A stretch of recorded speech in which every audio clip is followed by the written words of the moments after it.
तो good morning friends. आज का वापस से हमारा टॉपिक वो इलेक्ट्रिक प्लस, इसमें कुछ थोड़ा बहुत जो बच रहा है उसको कंप्लीट करेंगे और इसके बाद आज हम एक नया टॉपिक और पढ़ने वाले हैं। उसका नाम है गाउस का नियम और उसकी लिमिटेशन, सीमाएं क्या है। कुछ थोड़े बहुत एग्जाम्पल भी हम इसके ऊपर देख लेंगे। ठीक है, तो स्टार्ट करते हैं। टॉपिक है इलेक्ट्रिक फ्लक्स। ठीक है, तो इलेक्ट्रिक फ्लक्स के बारे में कुछ बातें हम कर चुके हैं, जैसे कि इसकी डेफिनेशन हुई है ना।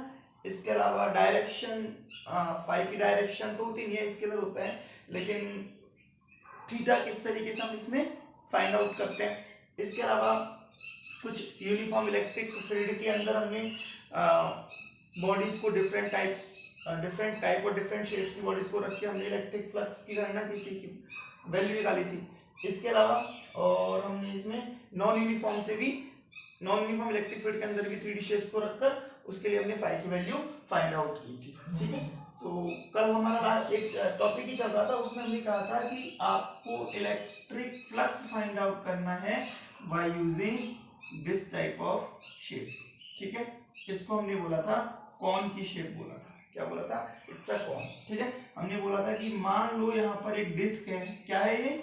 एक डिस्क है, और इस डिस्क से कितना चार्ज पास होगा यदि एक चार्ज को हमने, कितनी इलेक्ट्रिक फील्ड लाइंस पास होगी, सॉरी, यदि किसी चार्ज को हमने यहाँ पर h हाइट और r रेडियस की डिस्क पर इस प्रकार रखा हुआ है अकॉर्डिंग टू डायग्राम। ठीक है, तो इसके लिए इस तरीके से हमने इसको बनाया था, याद करो। और क्या कहा था कि ये आपका एक एंगल है, इसको हम क्या बोल देते हैं? थीटा। इस एंगल को हम क्या बोल देते हैं? थीटा बोल देते हैं। ठीक है, तो इसको जब हमने सॉल्व किया था तो मैंने बोला था अगर आप इसका डायरेक्टली रिजल्ट ध्यान रखो, क्या आएगा? q upon 2ε0 1 minus cos theta, और इस थीटा को हम सॉल्व करेंगे कॉस थीटा को, तो ये हो जाएगा जैसे कि ट्राइंगल ले लो q, इस पॉइंट को मान लो o, इसको मान लो b। क्या कहोगे?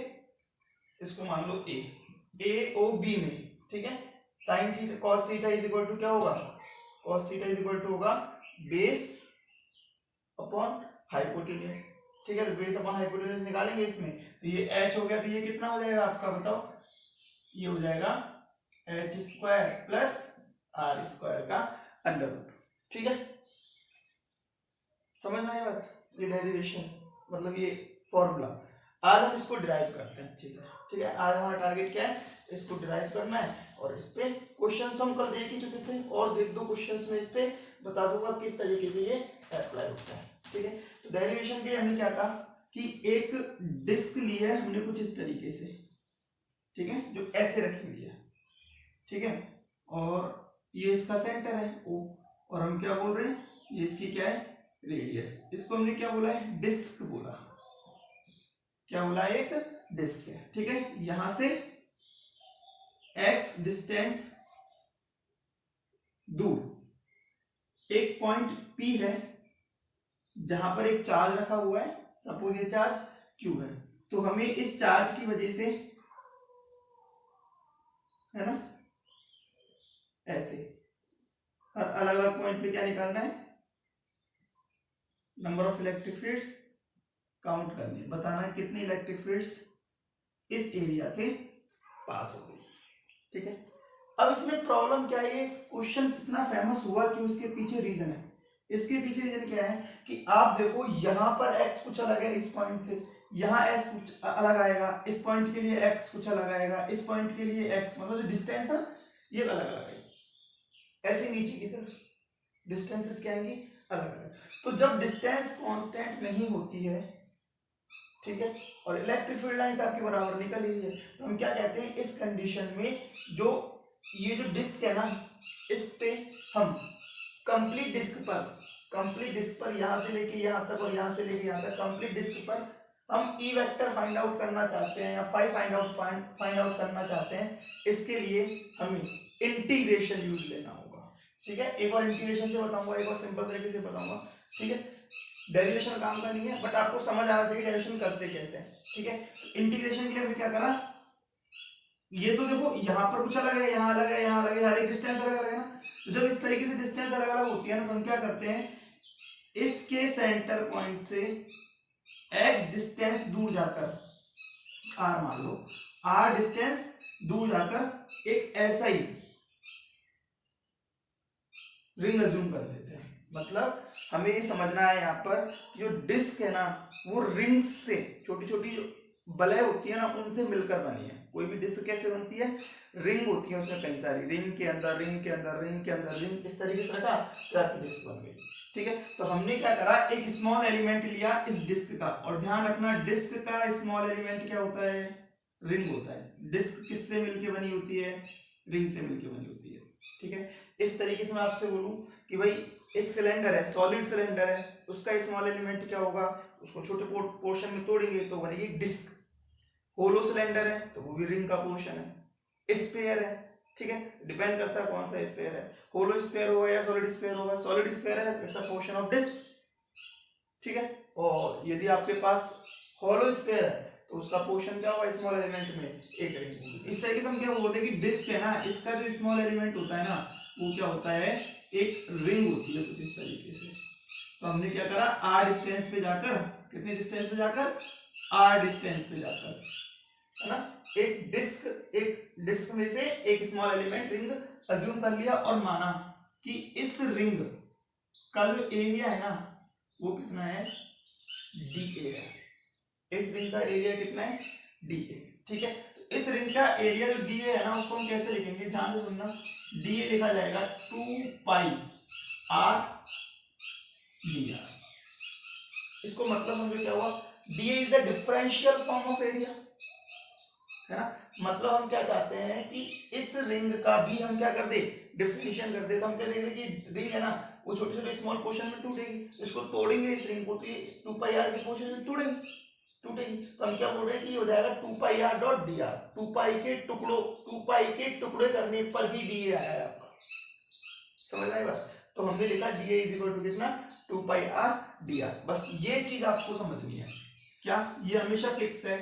जब भी डिस्क लेते हैं, डिस्क में small element as an ring करते हैं, और जब हम रिंग का स्मॉल एलिमेंट करते हैं तो उसके एरिया की जहां भी बात होती है तो हम उसके एरिया को कैसे लिखते हैं, स्मॉल एलिमेंट के एरिया को 2 पाई आर डी आर लिखते हैं। बस अब हमें तो निकालना फाई का फॉर्मूला क्या, फाई का फॉर्मूला है E vector dot D A vector. हमने इस स्मॉल पोर्शन से निकाला तो फाई इज इक्वल टू क्या हो जाएगा, बताओ, फाई इज इक्वल टू हो जाएगा integration of E d A cos theta.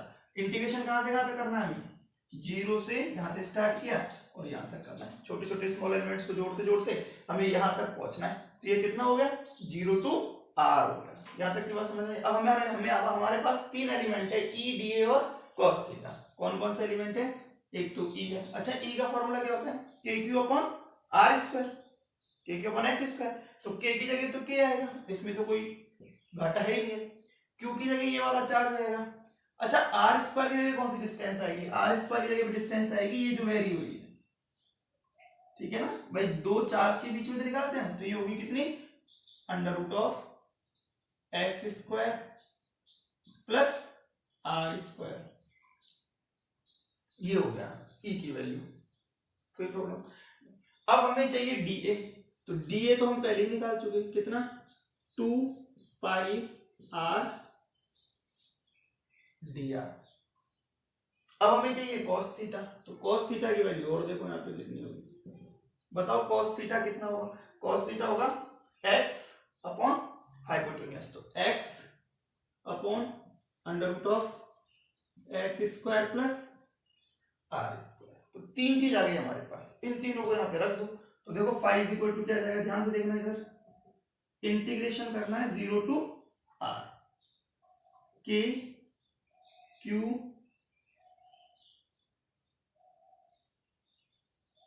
Upon x square plus r square की power 3/2 x 2 pi r d r. यही तो करना है।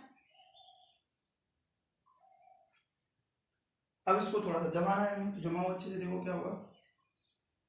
के को लिखता हूं मैं 1/4 पाई एप्सिलॉन, क्यों, क्योंकि हमें टारगेट पे पहुंचना, हमारा रिजल्ट था ना वो एप्सिलॉन आ रहा था उसके अंदर, तो हमने लिख दिया। ठीक है, के की वैल्यू होगी क्यू, क्यू की जगह क्यू रखा, एक्स की जगह एक्स रखा, 2 पाई को निकाला बाहर, है ना, और क्या अंदर रखा आर डी आर सॉरी एक काम करो यहाँ पे स्मॉल आर लगाओ, क्यों, क्योंकि हमने जो स्मॉल पोर्शन लिया ना ये वाला, इसके लिए करेंगे, ये बढ़कर इधर हो जाएगा तो स्मॉल, समझ में आ रही भाई, स्मॉल पोर्शन लिया इसकी रेडियस आर है ना, तो हमने क्या कहा कि हम वेरिएबल क्वांटिटी क्या ले रहे हैं, यहाँ पे आर ले रहे हैं, यहाँ पे जो हाइपोटेन्यूज है ना वो किसका आएगा, स्मॉल आर का आएगा, तो ध्यान रखना आपको, क्योंकि हमने स्मॉल पोर्शन से इसकी कैलकुलेशन स्टार्ट की है ना, इस वजह से। तो ये आर डी आर हो गया, बचा कितना x square plus r square की पावर 3/2, और कहां से कहां तक करना है अपन को इंटीग्रेशन, 0 से आर तक करना है, यहाँ तक बात समझ में। अब सारा जो सारी प्रॉब्लम किस में आएगी, ये तो कंप्लीट हो गया तक, तो जैसे पाई से तो पाई कट गया, 2 से 2 कट गया, कितना बचा यहाँ पे q upon 2 epsilon not x 0 to r हुआ dr के साथ, और x square plus r square की पावर 3/2 हुआ। यहां तक की बात तो शायद समझ में आ गई होगी सब, ठीक है। अब बात आई इस इंटीग्रेशन की, किस पे ध्यान देना हमें, इस इंटीग्रेशन पे। इस इंटीग्रेशन को मैं कर रहा हूं, पहले समझो कि इंटीग्रेशन होगा कैसे, थोड़ा ध्यान से समझना इसको। इस इंटीग्रेशन को अपन को कंप्लीट करना है तो हम यहाँ पे काम में लेंगे सब्स्टिट्यूशन मेथड, प्रतिस्थापन विधि। कैसे करेंगे देखना, इधर कैसे करना है इसको। हमने क्या कहा कि यहाँ पर हमें इंटीग्रेशन करना है 0 to r dr upon x square plus r square की पावर 3/2, इसी का ही तो करना। तो यहां मानना पड़ेगा, क्या माना, x square plus r square बराबर टी, क्या माना, x square plus r square बराबर टी स्क्वायर मान लो। तो क्या होगा इससे, जब इसका डिफरेंशिएशन करेंगे तो देखो x तो कांस्टेंट है, इसमें x तो कांस्टेंट है, तभी तो बाहर निकाल दिया हमने x कांस्टेंट है तभी तो देखो क्या होगा 2r dr बराबर कितना हो गया 2t dt, 2 ने t को काट दिया तो ये बचा r dr बराबर कितना t dt। तो देखो क्या हो गया यहाँ पे t dt, और नीचे कितना आ गया t q, इस t ने इस t को काट दिया, t स्क्वायर है तो ये बन गया आपके पास dt अपॉन टी स्क्वायर। इसका इंटीग्रेशन करेंगे तो देखो x की पावर -n+1 अपॉन -n+1, ये ध्यान रहेगा आपको, तो सॉल्व कर दो इसको, कितना जाएगा n कितना आपके पास -2, तो ये हो जाएगा t -2+1 अपॉन -2+1, तो ये आ गया -1 अपॉन t -1 अपॉन t, ये आ गया, समझ में आ गया। अब t की वैल्यू रख दो यहाँ पे, t की वैल्यू कितनी ली थी हमने, तो ये आया -1 upon x square plus r square, ये चीज समझ में आ गई आपको। इसका इंटीग्रेशन क्या हुआ -1 upon x square plus r square, इसको हम डायरेक्टली यहाँ पुट कर रहे हैं, तो ये आ गया सॉल्व करने पे q x upon 2 epsilon naught, और बचा कितना -1 upon x square plus r square, और लिमिट कहां से कहां तक 0 to r। तो इसमें वेरिएबल कौन है बताओ, x है या r, x है या r है वेरिएबल, अब क्योंकि वेरिएबल तो हमारे पास में क्या है x है, ओ सॉरी r, x तो कांस्टेंट है, नहीं वेरिएबल तो r, तो यहाँ वैल्यू रखो कितना आएगा, तो यहाँ वैल्यू रखी तो कितना आया q x upon 2 epsilon naught -1 upon x square plus r square, x square plus r square, ठीक है, माइनस, अब देखो यहां पे मैं जीरो रखूंगा, ये कितना हो जाएगा 1/x²। अब इसमें अपन ने एक छोटी सी मिस्टेक कर दी। मिस्टेक क्या करी हमने, देखो टी स्क्वायर को माना है r square plus x square, तो टी बराबर कितना हो जाएगा under root of r square plus x square. समझ में आई बात आपको, ठीक है। ऐसे यहाँ पे जब इसमें लिमिट रखेंगे, ये थोड़ी सी मिस्टेक हो यहाँ पे, देखो अब लिमिट रखो, इसमें क्या आएगा 1 क्या रखोगे सबसे पहले आर रखोगे यहाँ पे, किसी जगह पे यहाँ पे, तो क्या हो जाएगा under root of x square plus r square, किसका माइनस का, फिर माइनस माइनस प्लस, माइनस तो ये और माइनस लिमिट प्लस हो गया, यहां रखो, अब जीरो रखो, जीरो को भी तो कितना आ जाएगा 1/x, यही है ना। अब ये जो x दिख रहा है ना आपको, इसको इसके अंदर मल्टीप्लाई कर दो, ये जो x दिख रहा है इसको इसके अंदर क्या कर दो मल्टीप्लाई कर दो, ठीक है। तो जैसे ही मैंने यहाँ मल्टीप्लाई किया, यहाँ देखो इधर इधर देखो, जैसे मैंने यहाँ मल्टीप्लाई किया तो क्या बना क्यू एक्स को हटाने से Q/2 minus x upon under root of x square plus r square plus 1, यही निकला। और यही हमारा आंसर था, ध्यान से देखो आंसर क्या था Q/2 1 minus x upon under root of x square plus r square, ठीक है। तो इस तरीके से हम इस पूरे डेरिवेशन को करते हैं, जिसको याद रखने की आपको बिल्कुल जरूरत नहीं है, ठीक है, ना तो कॉम्पिटिशन एग्जाम में और बोर्ड में तो क्या रह ही नहीं है चीजें भी, ये वाली जो टॉपिक है बोर्ड में तो बिल्कुल ही नहीं है। बोर्ड में मतलब ये फॉर्मूला आपको थोड़ा सा ध्यान रखना है, ठीक है। कॉम्पिटिशन एग्जाम में यहाँ से क्वेश्चन पूछ लिए जाते हैं इस फॉर्मूले पर बेस्ड, ठीक है, जैसे मैंने कल कराए थे ना 2-4 क्वेश्चन, उस तरह के क्वेश्चन इसमें बन जाते हैं। फॉर्मूला आपको ध्यान रखना है, बाकी पूरा डेरिवेशन कराना एक बार मेरा फर्ज था, मैंने करा दिया बस, ठीक है, ताकि आपको ये ध्यान रह जाए कि प्रोसेस चल कैसे रही है। भाई रिजल्ट भी जब याद रहता है, जब आप डेरिवेशन थोड़ा माथा पच्ची करोगे, रिजल्ट भूल जाओगे थोड़े दिनों बाद, ठीक है। इसलिए रिजल्ट को याद रखने के लिए मैंने एक बार इसको डिराइव किया है, ठीक है। समझ में आ गई ना बात आपको? तो इस तरीके से कभी भी कहीं भी कौन शेप आपको दिखे और उस कौन से आपसे पूछे कि बताओ कितना इलेक्ट्रिक फ्लक्स पास हुआ है, तो आपके दिमाग में सीधी सीधी एक बात आनी चाहिए कि हमें इस फॉर्मूले को यूज लेते हुए उस सवाल को अप्रोच करना है, ठीक है। चलो तो अब नेक्स्ट टॉपिक देखते हैं। इसमें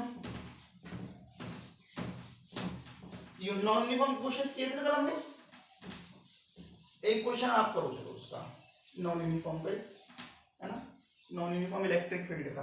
अब की बार मैंने क्या कहा आपसे कि ये कल जैसे देता हूं क्वेश्चन ताकि दिमाग आराम से लग जाएगा आपके। ये एक सिलेंडर है, बिल्कुल कल जैसा ही क्वेश्चन है, ये एक सिलेंडर है, ठीक है। यहां से ये इस तरीके से, मतलब ये ऐसे रखा हुआ ना, ये डिस्टेंस ए मान ली, और क्या बोल दिया कि ये जो एरिया है ना इसका, ये जो रेडियस है ये भी कितनी है ए, ये आपका इधर एक E0x आई कैप डिस्टेंस है, इसमें रखा हुआ है। तो आपको फाइंड आउट करना है total flux passing through this shape, total flux passing through this shape, ठीक है। Suppose this is x axis, this is y axis and this is z axis. Cube की जगह उठा के मैंने क्या रख दिया, सिलेंडर रख दिया। करना इस क्वेश्चन को, आंसर भेजना कमेंट में, ठीक है। समझ में आ गई बात? आसान, कल की तरह कर देना, बिल्कुल कल की तरह होगा, इसमें कोई डाउट वाली बात है ही नहीं। जैसे हमने क्यूब में किया था ना, सेम प्रोसेस इसमें करनी है, बस आंसर चेक करना है आपको, आंसर आएगा क्या, ठीक है। चलो एक क्वेश्चन और, चलो एक और यहाँ पे एक क्वेश्चन और देता हूं। ये लो, एक सिलेंडर लिया वापस से, ये लो। अब की बार क्या कहा, इधर जो इलेक्ट्रिक फील्ड है ना वो E0x आई कैप है और इसकी डायरेक्शन किधर है, इधर है, और इधर है electric field E not x I cap, इसकी डायरेक्शन इधर की तरफ है, और ये आपका जीरो है, ये इसकी रेडियस ए है और ये भी इसकी रेडियस ए है। ठीक है, समझ में आ गया ना तक? अब पूछा आपसे यही है फाई ऑफ टी क्या होगा, if the distance is a and a, सबको सेंटीमीटर में ही कंसीडर करना है आपको, जितनी भी डिस्टेंस लिया ना मैंने यहाँ पर रेडियस की, ये सब सेंटीमीटर में। ये क्वेश्चंस आप और कर लेना। समझ आ रहा है क्वेश्चन क्या है, एक सिलेंडर लिया, उसको बिल्कुल हम इसके सेंटर को बिल्कुल ऑलवेज अंदर रख दिया, और क्या कहा, यहाँ से ये ए डिस्टेंस दिख रहा है, यहाँ से ए डिस्टेंस दिख रहा है, इसके लिए ई वेक्टर इधर है, इसके लिए ई वेक्टर की बार इधर है। Find out the total flux passing through that या flux passing through this cylinder. Okay, ठीक है।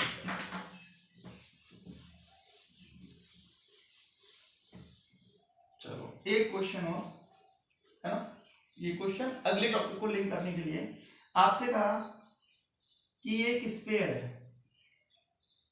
क्या है, एक स्फीयर, और इस स्फीयर के अंदर एक चार्ज रखा हुआ है Q not.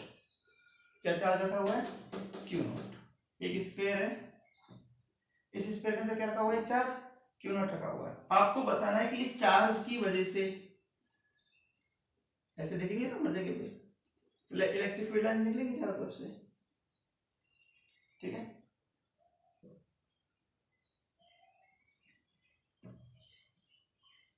Total passing flux कितना होगा, ठीक है। तो जब हम इसको सॉल्व करते हैं तो हमने बोला, मान लिया कि इसके जो रेडियस है स्फीयर की वो आर है, ये कह दिया आपसे। अब देखो यहाँ पे इस जगह पे ध्यान से देखो आप, ये इसका एरिया है, सरफेस एरिया, और ये इसका एरिया वेक्टर है, और ये ही इसका ई वेक्टर भी है। ध्यान से देखो, ऐसे यहाँ पे देखो, क्या ये इसका एरिया है, ये एरिया, तो ये इसका एरिया वेक्टर है, और ये ही इसका ई वेक्टर है। फिर देखो ये क्या है, इसका एरिया, ये क्या है, एरिया वेक्टर, और ये इसका क्या है, ई वेक्टर। इससे एक बात तो हमें अच्छे समझ में आई कि भाई जो स्फीयर है उसकी सरफेस से जो इलेक्ट्रिक फील्ड लाइंस निकलेंगी वो ऑलवेज परपेंडिकुलर होंगी टू इट्स सरफेस, हमेशा, है ना। और ई वेक्टर और ए वेक्टर के बीच का एंगल हमेशा क्या रहेगा, 0 डिग्री रहेगा। कहीं से ले लो, चलो यहां से ले लो, ये एरिया, ये इसका ए वेक्टर, और यही इसका ई वेक्टर, ठीक है। तो by the definition of flux phi is equal to क्या, E d A cos theta, यही तो हुआ, यही तो हुआ। अच्छा, ई की value, E d A cos theta कितना हो गया, 1, क्योंकि थीटा क्या है यहाँ पर, 0 डिग्री।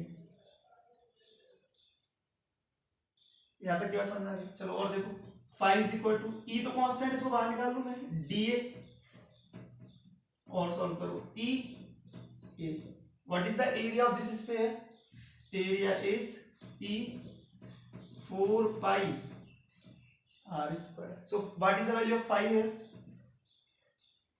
ई डॉट 4 पाई आर स्क्वायर। अच्छा, ई की वैल्यू क्या होती है, के क्यू अपॉन आर स्क्वायर, और क्या 4 पाई आर स्क्वायर। क्या पता लग रहा है, आर स्क्वायर से आर स्क्वायर तो कट रहा है, तो ये Q upon 4 pi epsilon not into 4 पाई, 4 पाई ने 4 पाई को काट दिया तो टोटल फ्लक्स कितना निकल के आया, क्यू अपॉन एप्सिलॉन नॉट निकल गया।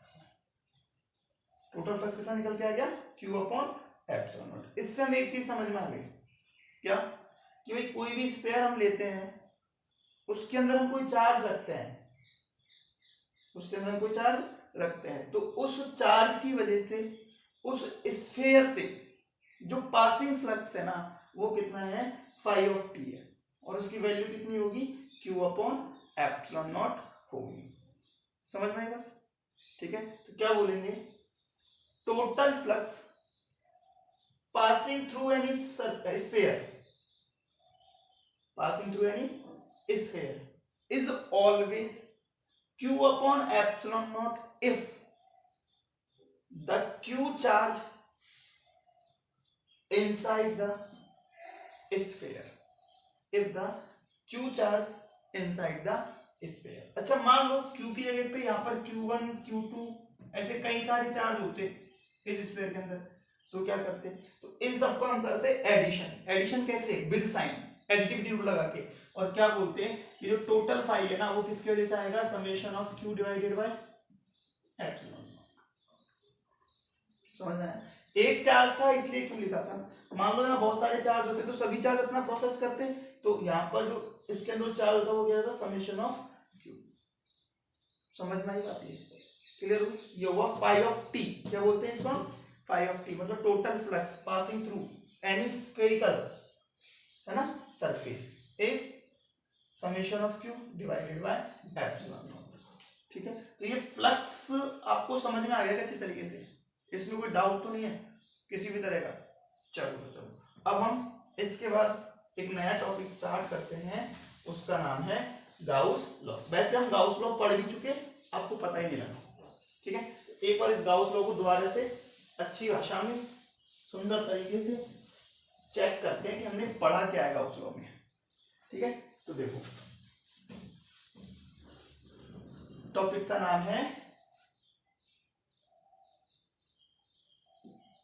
गाउसेस लॉ, गाउस का नियम।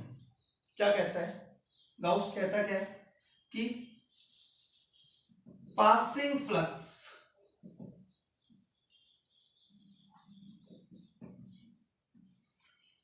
Through any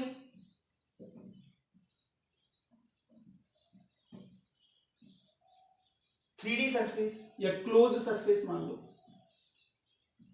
through any closed surface, passing flux through any closed surface is 1/epsilon times of charge which is charge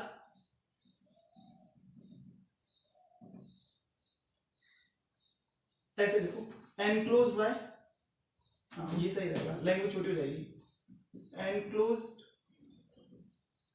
by that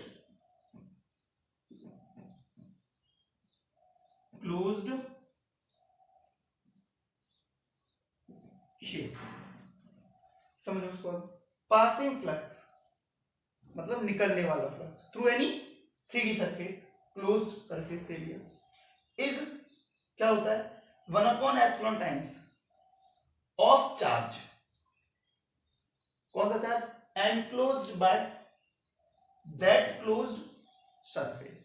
कहने का मतलब क्या हुआ, किसी भी क्लोज सरफेस से पास होने वाला जो इलेक्ट्रिक फ्लक्स है ना वो क्या होता है,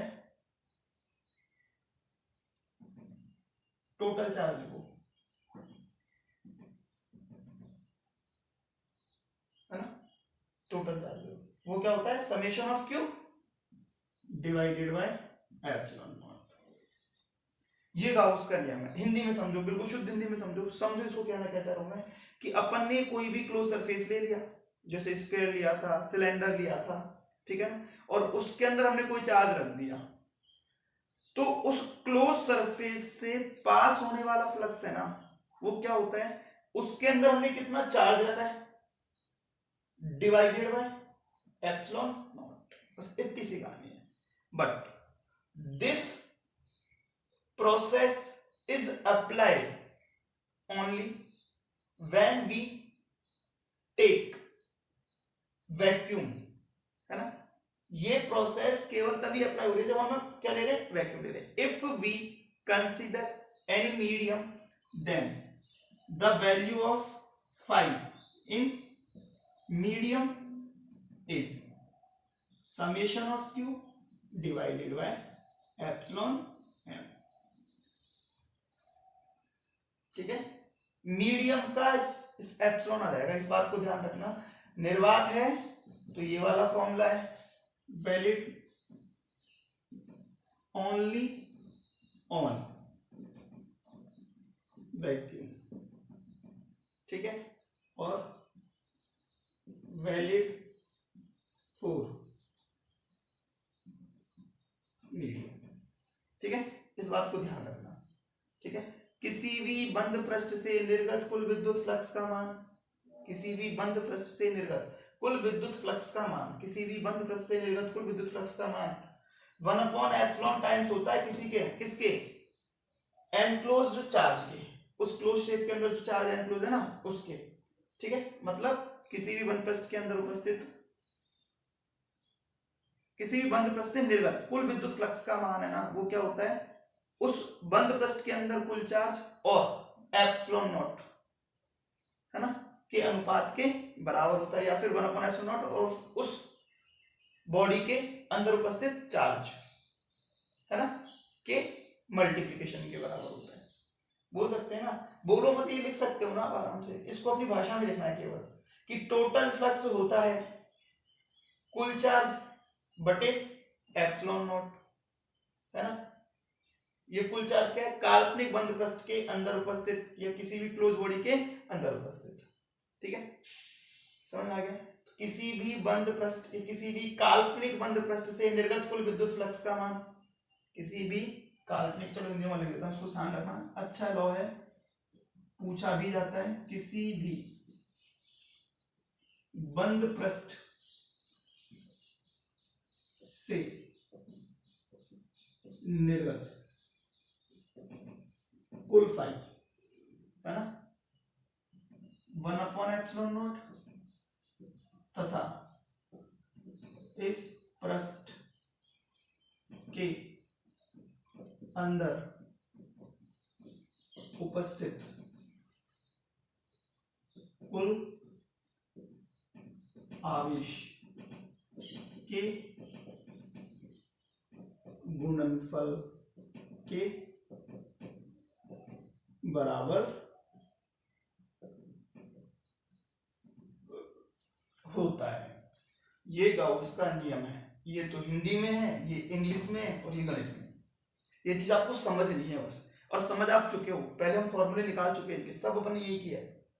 ठीक है, बस अब इसको अप्लाई करना सीखना, हम किसको अप्लाई कैसे करते हैं और ये कब किस किस कंडीशन में वैलिड होता है और कहाँ वैलिड नहीं होता, इसको हम पढ़ेंगे कल। आज तो आपको बताया गाउस का नियम क्या है, समझ में आया। किसी भी बंद पृष्ठ के निर्गत, किसी भी बंद पृष्ठ से निर्गत कुल विद्युत फ्लक्स का मान 1/एप्सिलॉन नॉट और उस बंद पृष्ठ में उपस्थित कुल आवेश है ना के गुणनफल के बराबर होता है। सीधी सी बात है, किसी भी बंद पृष्ठ से निर्गत कुल विद्युत फ्लक्स का मान उस बंद पृष्ठ में उपस्थित कुल आवेश तथा 1/एप्सिलॉन नॉट के गुणनफल के बराबर होता है। ठीक है, लेकिन ये कंडीशन कहाँ लगती है, केवल वैक्यूम में, क्योंकि क्या है एप्सिलॉन नॉट। यदि मीडियम आ जाता तो क्या लगा देते हैं, एप्सिलॉन एम लगा देते हैं। एकदम क्लियर है, कोई डाउट तो नहीं है यहाँ पे, अच्छे से क्लियर हो गया। चलो ठीक है, बाकी हम पढ़ेंगे कल।